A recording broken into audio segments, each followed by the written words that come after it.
My Camping Adventures channel, live from my man couch before the Polar Vortex.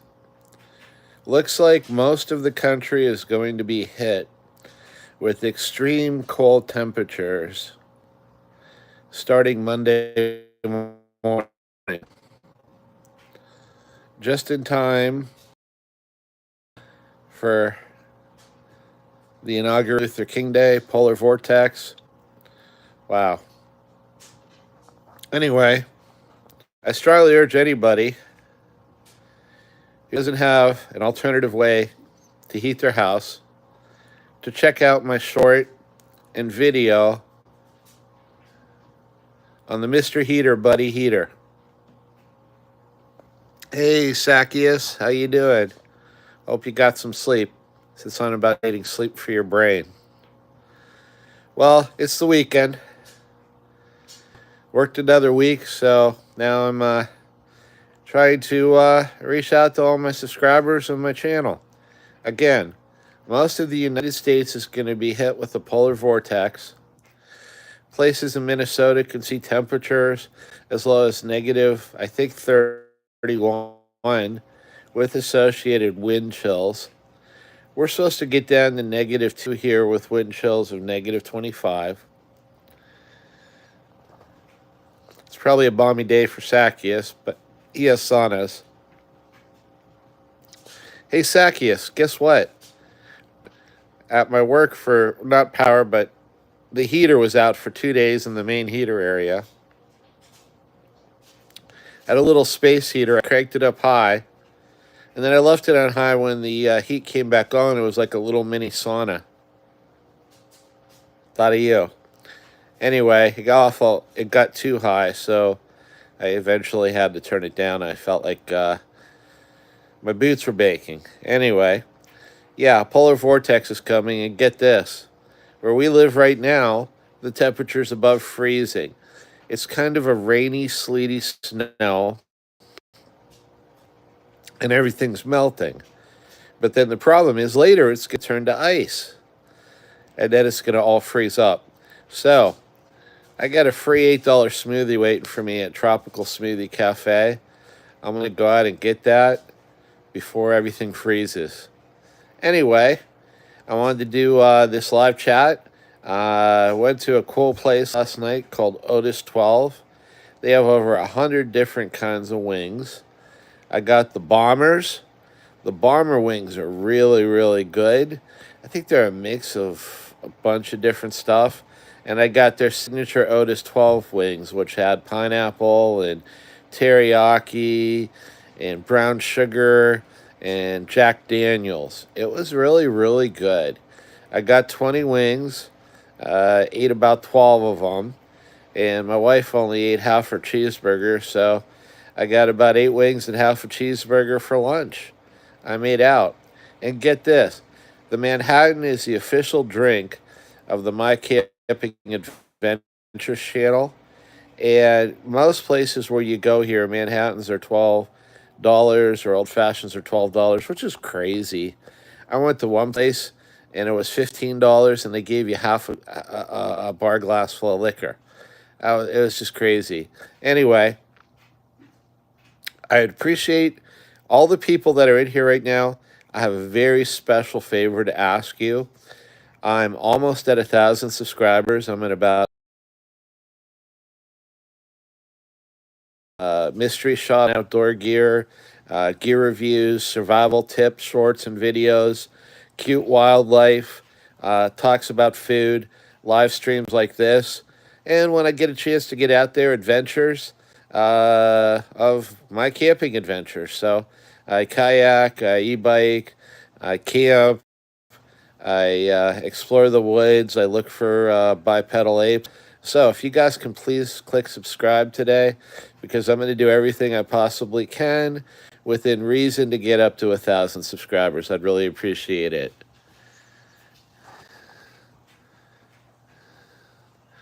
All right. And your comments in the channel need to be respectful or they will be removed. Okay.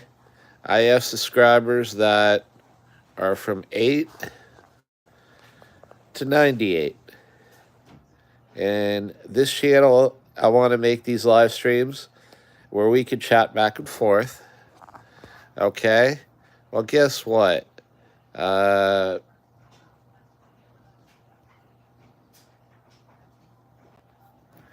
okay, guess what? You're being removed. Thank you, meow meow. I just removed them. Anyway, thank you to everybody who subscribes. Thank you for everybody who comments. I appreciate all of you. Thank you for all my friends all around the world. I have friends in India. I have friends in Mexico through this channel, friends in the UK. Shout out to a channel, nice girl in England, Grace's Bracelets, I think. She's trying to get up to 25 subscribers so she can live stream. So if anybody wants to go over Grace's Bracelets channel and subscribe to her as well, get her up to 25 subscribers, tell her my camping adventure sent you.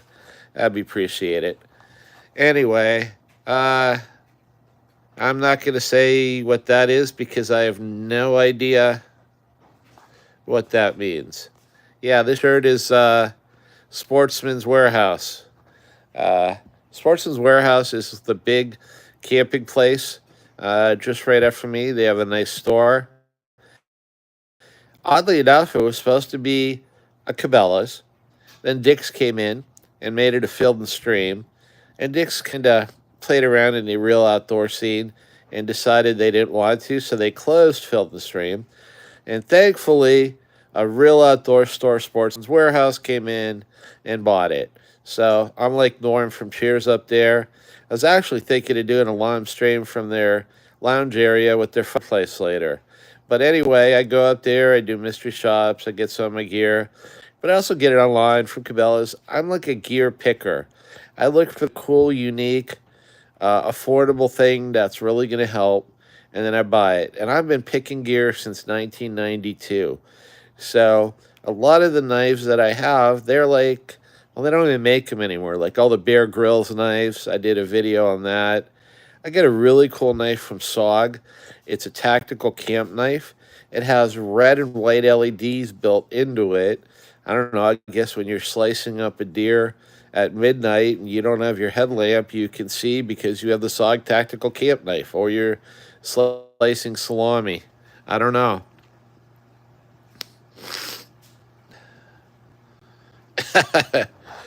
Yeah, no. Yeah, I'll probably make me go viral and all that, but I'm not a cute girl saying Hawk to spit on that thing. Yeah, I'd probably get in a lot of trouble if I said that. But anyway, I appreciate the thought to grow my subscriber base.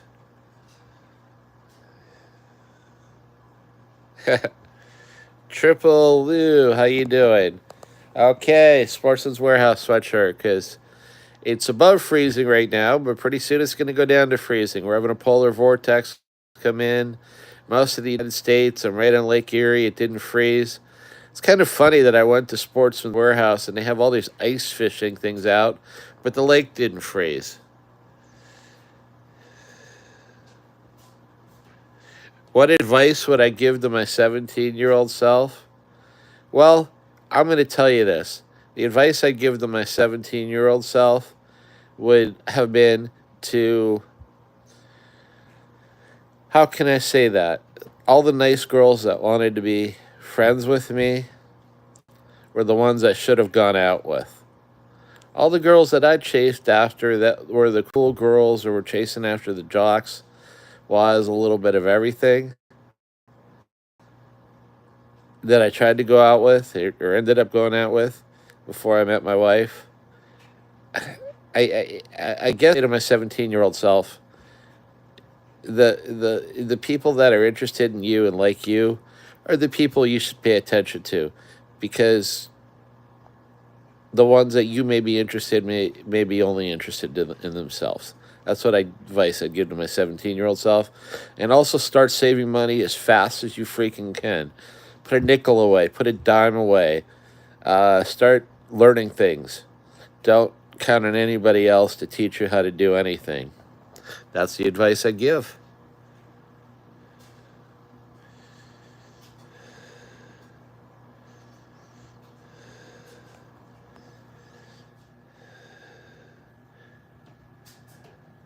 Anyway, John W., I'm sorry to hear that about your flatulence. Yeah, mountain bike addict. Here's the thing. When I got out of college, I didn't have any debt. When I got married, with what I was making, my significant other and I could buy our first house. We had new cars. We had money in the bank. We could afford to go out to dinner. The problem is, 35 years later, I'm making about the same amount of money as I did 35 years ago. And with inflation and everything, well, I mean, everything goes up every single year, but they don't want to pay you more. There's a big dichotomy there. And and and when you do save, they want to pay you 0.35% interest on your savings, and everything went up 3% a year. So really, over 30 years, I mean, yeah, okay, you put some in the stock market, that goes up and down, or you put some in a retirement fund you can't touch till you're 59 and a half, and then you don't want to. But everything is devalued. But guess what? If you have nothing saved, there's no hedge.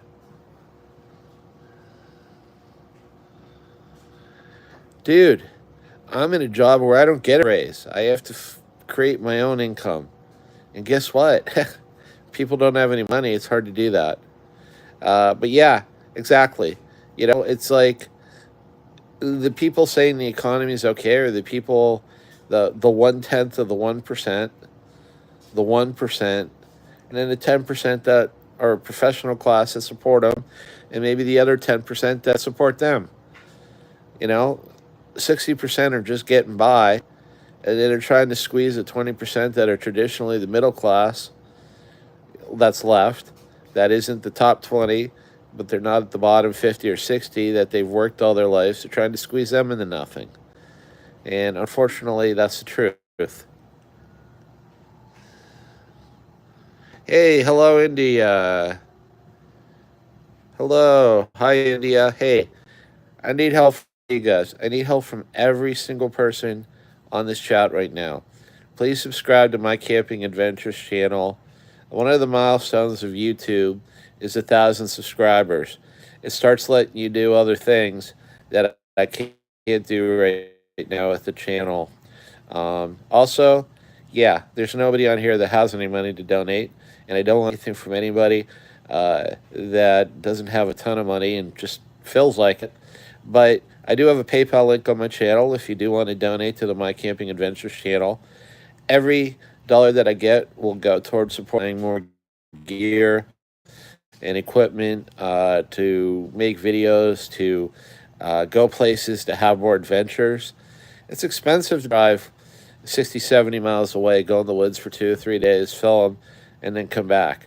Yeah, you guys would probably laugh at what our gas is right now. It's $3.50 a gallon. It's probably $7 in Europe. God knows what you're paying. And some of you guys, if you're next to the gas fields, you might be paying 50 cents. Who knows? Thank you, Triple X. I get the movie, what the Triple X movie where they drive. Maybe you're wrong. Maybe you're that good of a driver. We should go off-roading.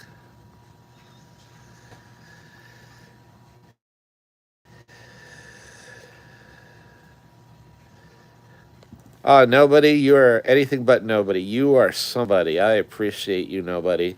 I love that. The problem is there's an old saying. Ronald Reagan said the scariest word you'll ever hear is, "Hello, I'm from the government. I'm here to help you."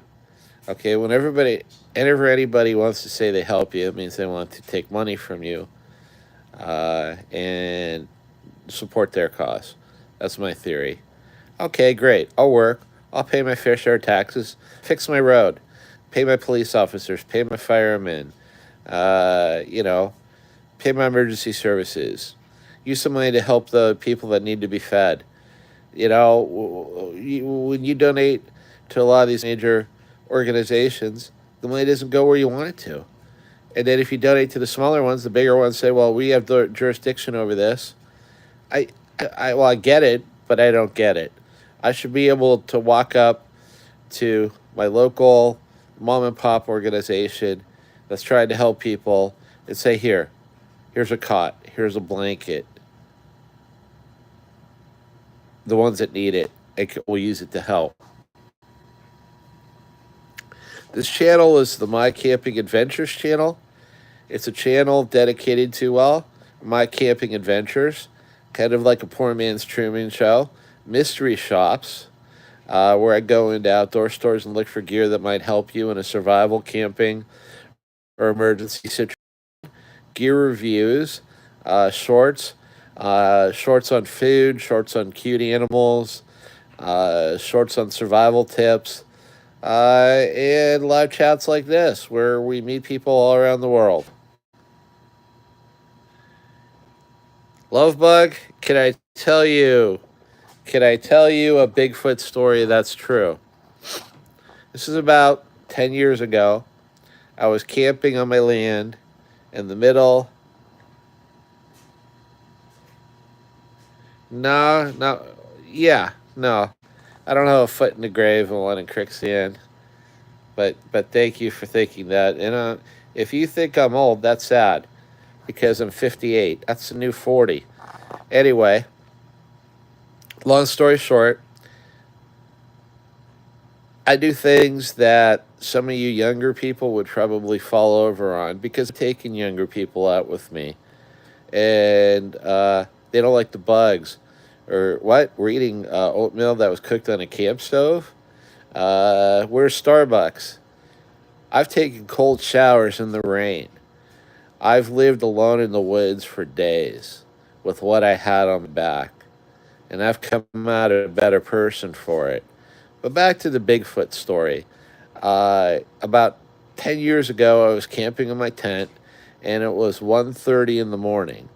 And I hear this woo, woo, woo.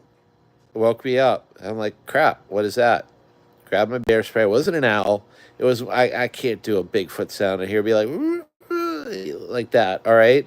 Across the woods, from the stream where I was camping, 3 times. Long, loud, not human, not a coyote. I've been in the woods all my life, not an owl. Woke me up. So I laid there. Listen, my cousin had a camp close to me, across the other side of the ditch, another piece of land. And I said, no, it's 1:30 in the morning. They're too old to be in the woods pranking me. So I went back to sleep. What was I going to do? Woke me up again. Knock, knock, knock. 3 really loud, hard wood knocks. Harder than I could hit a baseball bat against a tree. So then I set up again. Held on to my bear spray. And my survival knife. Yeah, like those were going to do any good against Bigfoot. But went back to sleep. Next day, I went hiking in the forest. Took a center trail. I noticed things that are out of sync. There were structures in the forest, I kid you not. This is right around the time that Les Stroud, shout out to Survivor Man, was doing his Bigfoot series. And I'm like, those don't belong here. And I looked at the structure. There were logs I couldn't lift. There were logs I couldn't touch. I mean, these are hundreds of pounds. There's no hillbilly that's going to go several miles into the Allegheny forest and drag several 100-pound logs and put them together in a Tinker Toy intricate Lego-style manner. And there's no tree trunks. It wasn't blowdown. It was a structure, and it was pointing in a certain direction. So I'm like, really? So I walk in that direction. Then I see a big, huge tree. Okay? And I said, if there's a nest behind this tree, I'm going to freak out. And hi, please subscribe. Please subscribe. I need to get to 1,000 today. Actually, I need to get to 999 because my wife said if I get to 999, she'll subscribe. Nice of her. Anyway, long story short, I look behind this tree and look at me. Look at my face. I'm not lying to you. I'm not making this up. This actually happened. There's a nest, 9 foot. You could say, oh, a bear made it or what, but it was pretty intricate. Pine boughs, the whole 9 yards. And I was like, whoa, structure, nest, what the heck's going on? But what haunts me to this day is at the very top of that nest, like a pillow, was a log. And on the left side of that log were two sticks laying at a 45-degree angle, kind of against and on that log. And they were perpendicular to each other like a cross, like two sticks that somebody had made to play with and put together and hold. That ain't a bear. So I'm like, okay, of course, no phone, no camera back then. What the heck? So I keep on hiking. I have the spot I go to. I call it my $1,000,000 view.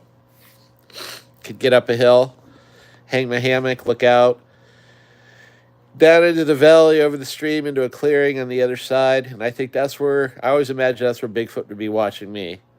So, all right, I get up there, and as I'm walking towards her, it had rained recently. It was kind of muddy, so I wear muck boots to hike this in. There's a big size 16 footprint. It's not a bear. It's not a double bear track.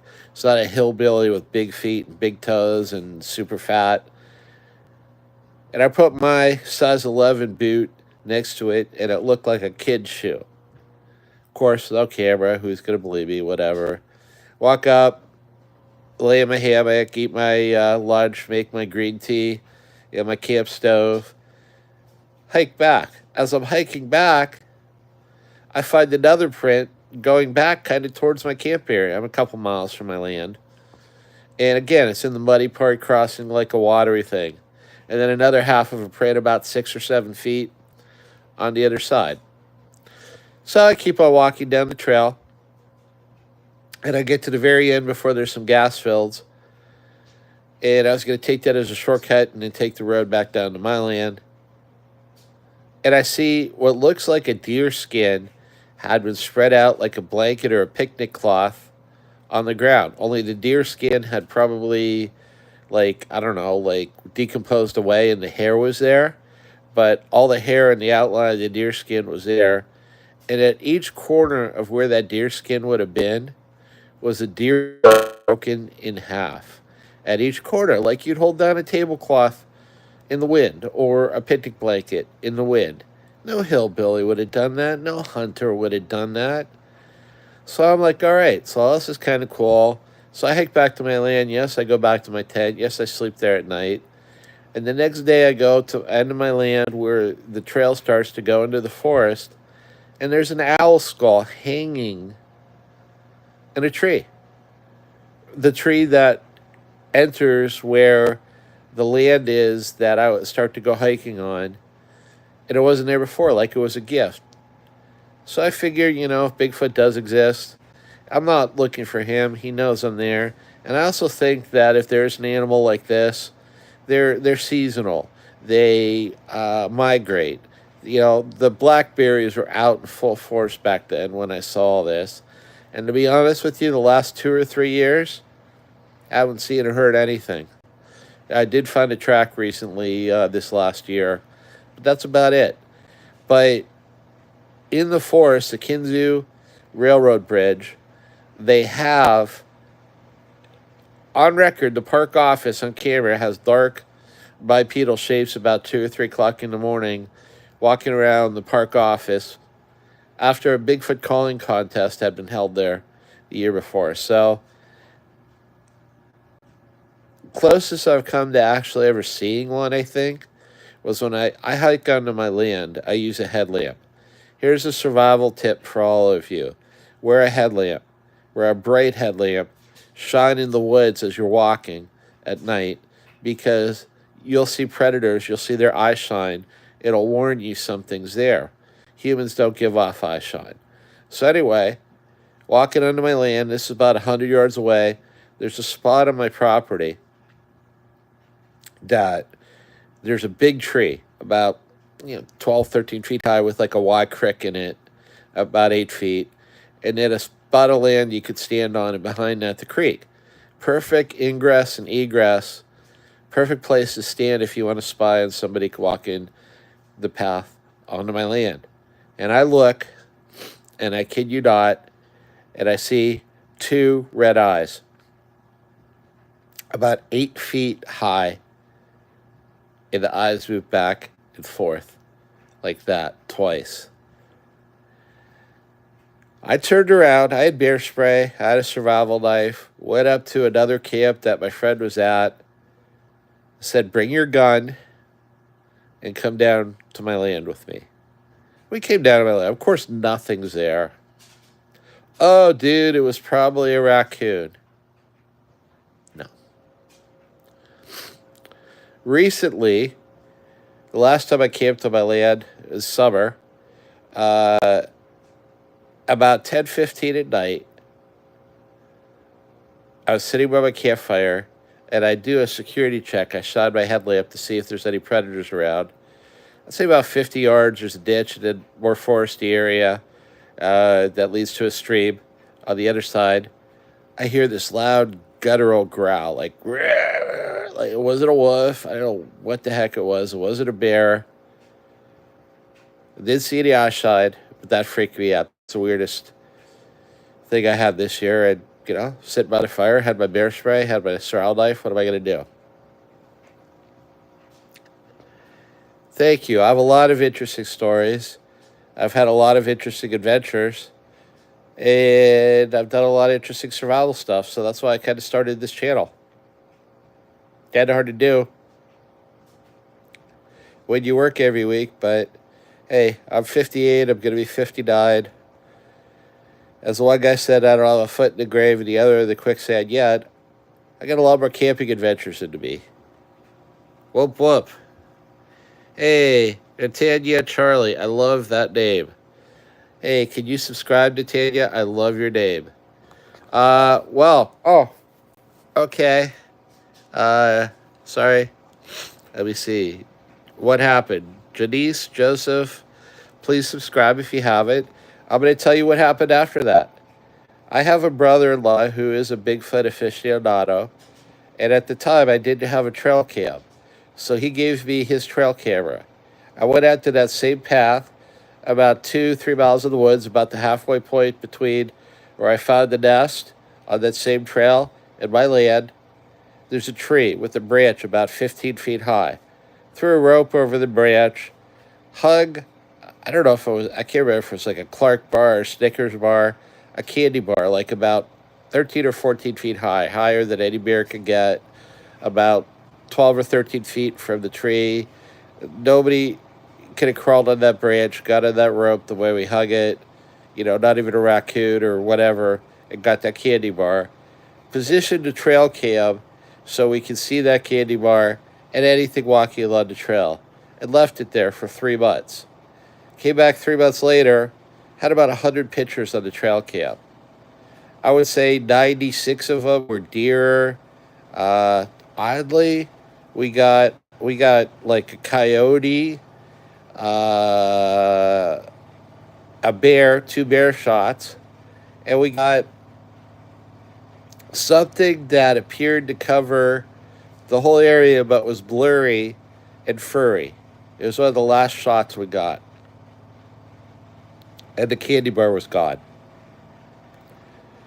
I do have that video saved somewhere, or that shot, in an old laptop that I'm not sure if it even works anymore, but I do have that. So that's what happened. And then ever since then, been looking, I have a FLIR now. I have night vision now. I go out looking when I'm in the woods.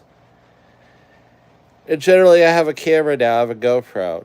Check out my video, Creepy Hike to Hector Falls, because I found some strange, huge footprints, and then returned to Hector Falls, where I actually found the falls. And I kid you not, on the video, Creepy Hike in Hector Falls, I think I was being watched and followed on the way back from that hike.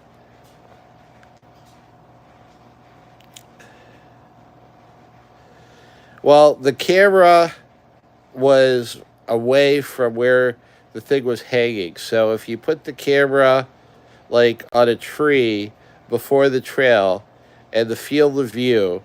And the camera was about, we don't want to catch too small stuff, like 3 feet off the ground, 4 feet off the ground, because we're looking for something pretty big. The camera has about a 10-foot ground to height view from where we put it. So I want to say the branch was 15 feet high.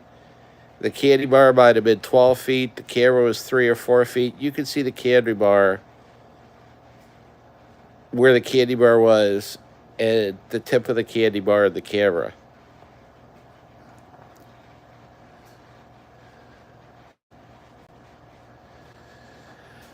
Well, you know what? Here's the thing. I don't run that fast. At least not as fast as Bigfoot. So, I'll tell you what. When you're in a tent at 1:30 in the morning, 60 some miles from your house, with nobody a couple miles around you, and you hear that, there's not much you can do. You hope he's friends with you and he knows you're there for peace. And I have an honest thought that whatever Bigfoot is, if you kind of leave him alone and you respect his territory, he'll leave you alone and he'll respect yours. That's what I think the owl skull was, kind of like a peace offering, kind of like, hey, yeah, dude, I know you were there. I know you're checking out my stuff. Here's a gift for you. Let's chill, be friends. That's my thought. Dude, you wouldn't believe the some of the scary shit that I've been through in the woods alone by myself. I don't think my nose is ready. Basically, this one time, I was hiking in the woods in the morning. It was a beautiful sunny day, and I went a little farther than I normally do down this trail. There's some rock scree. So I always hike to see what's around the corner. So I went on this rock scree, and it was about 9:30, 10 in the morning. And then I looked down at my feet, and there's this big steaming pile of bear scat. Berries were still in it. I mean, it was steaming. It was fresh. I'm talking like 10 minutes. I turned around that Zacchaeus. I immediately started saying, hey, bear, how you doing? Hello, bear. Had my bear spray. Turned around. Talked to myself the whole time. Hey, bear, how you doing? Great day out. Yada, yada, yada. Went back to my Jeep. Drove away. Had another story. And this is really odd. It wasn't hunting season. I have to go up to the top of a hill to get cell service to check in. And a blue truck pulled up behind me with 3 guys in it. And I'm like, okay. And the one guy reached out and looked at me and said, y'all, is this public land or is this private land? And I kind of looked at him and I said, it's the Allegheny National Forest. And he said, oh, good, y'all, because we don't want to be hunting on no public land or private land. I didn't know there was any hunting season going on. So I just looked at him and said, yeah, all the animals are up over the hill, past the gate, down the road, turn left. I sent him to where the bear scat was. I figured I could take care of 2 problems at once.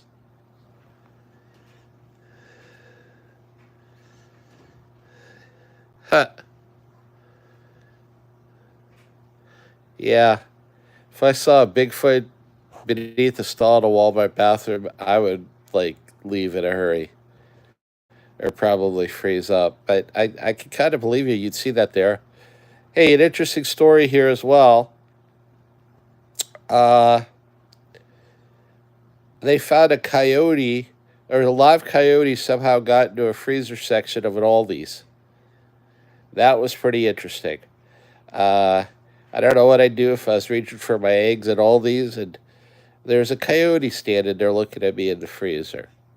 Happily, that didn't happen here. Lunry, hello. Hello. Can you please subscribe, Lunry? I'm trying to get to 1,000 subscribers.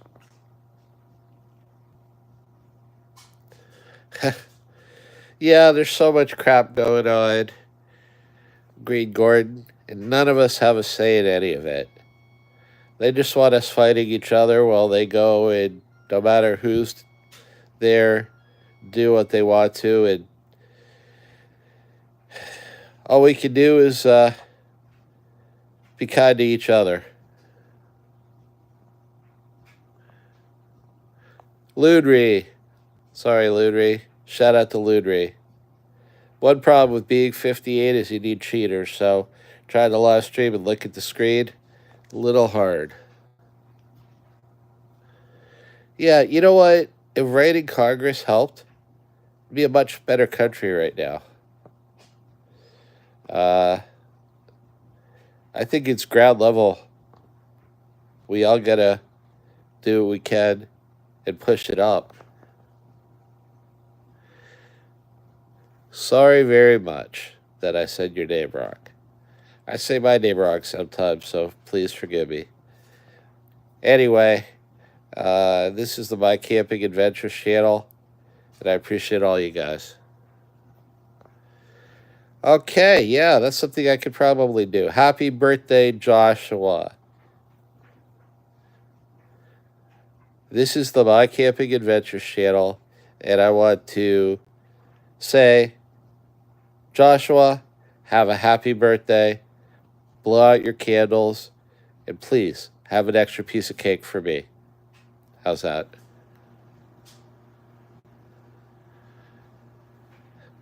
Sorry about that, bud. You're welcome. Yeah, they need a what do you call it? What do you call it when they do like the pronunciation things? Like, I get people's last names that, you just couldn't pronounce if you tried.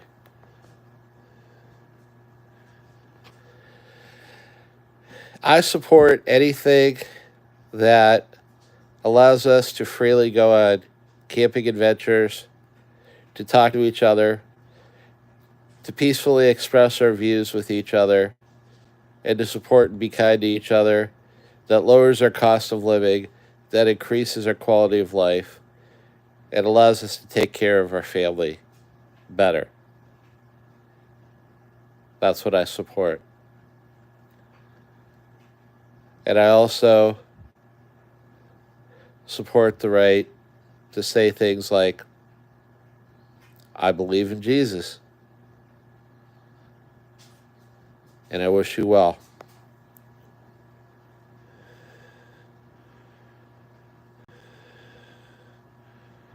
Yeah, bears and wolves. We have black bears. We have coyotes. Although I did find some wolf hair recently, so we might have some wolves up there. Yeah, generally if you have a fire and you make noise, they leave you alone.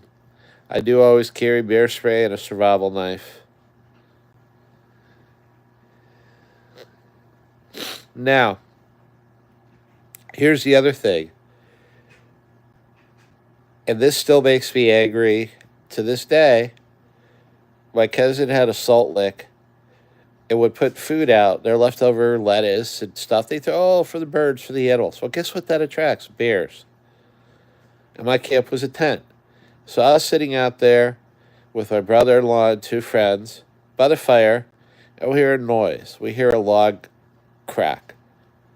We thought it was a deer, so I shined my headlamp over. It's a freaking black bear about 50 yards away from us, moving his head back and forth. If a bear's doing this, he's looking to get out of a situation. He's walking over the salt lick to get the food. Okay, we're between a bear and her cubs. My friend had a little pea shooter, a 25 auto. He shot around into the ground on my land to make a noise. Bear didn't even flinch. We had to go the back way on my land, cross over a ditch, cross through some woods to get to our vehicles. And actually, my brother-in-law had to bum rush the bear with his Ram truck just to get it to leave. I had a few words with my cousin about that.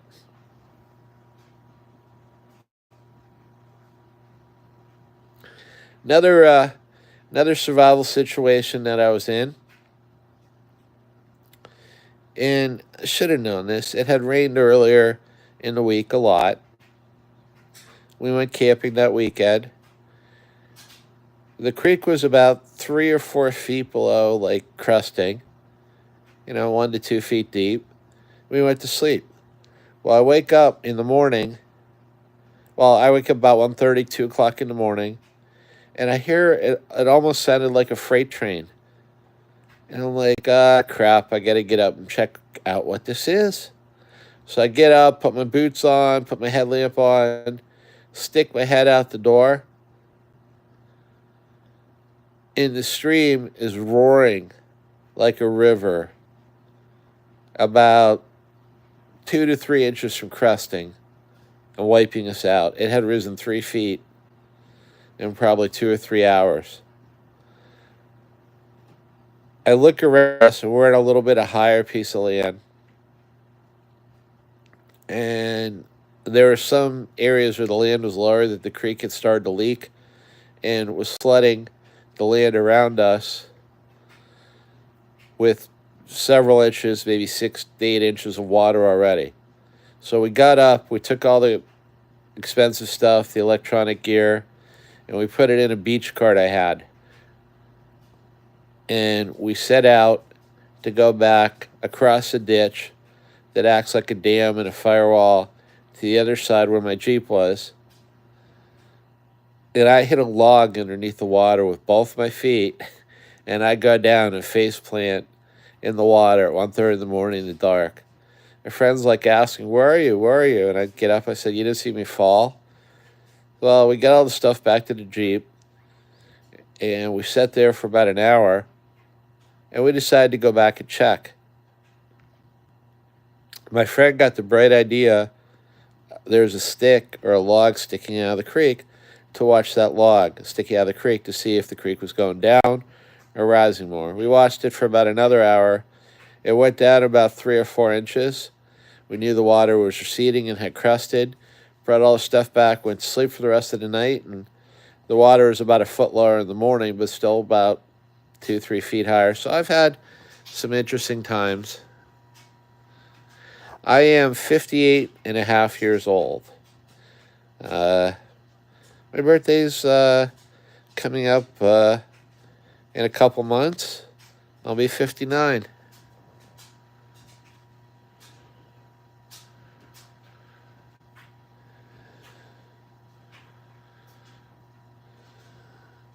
Wow, that's a great story, Green Gordon. I'm going to read out what Green Gordon put in the chat because this is why I like to do live streams like this. This is from Green Gordon channel.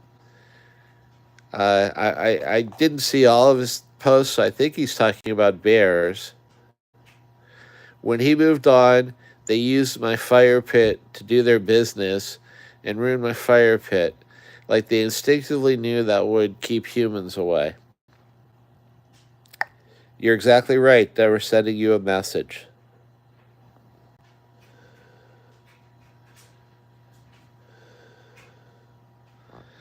Hey, Green Gordon, I'm going to give one to you. My favorite psalm is Psalm 23. God loves camping. I will lead thee beside still waters. I will make thee to lie in green pastures.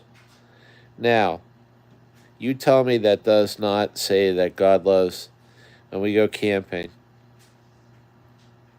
and we're out in the woods, and we put all these electronics down, and we can solemnly contemplate under the stars his being. I miss that I haven't been able to go out and have as much adventures lately as I usually do. I'm trying to put some active content on this channel, and I love all of you guys that are my subscribers. And as I said, it's like when the Romans asked, do you want me to give you back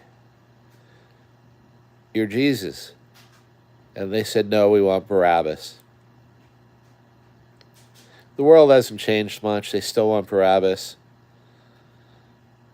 But we all need Jesus. And that's my opinion. And that's my belief and my faith. And I'm allowed to have that. We should all be allowed to speak freely.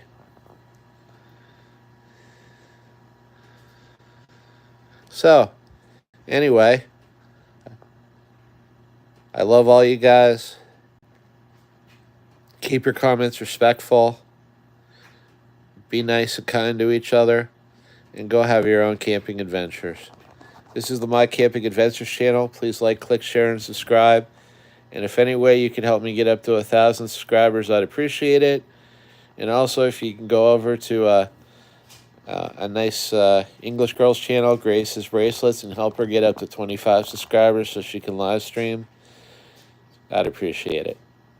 Have a good day. I might do one later. Oh. Yeah. Okay. Let's try that again.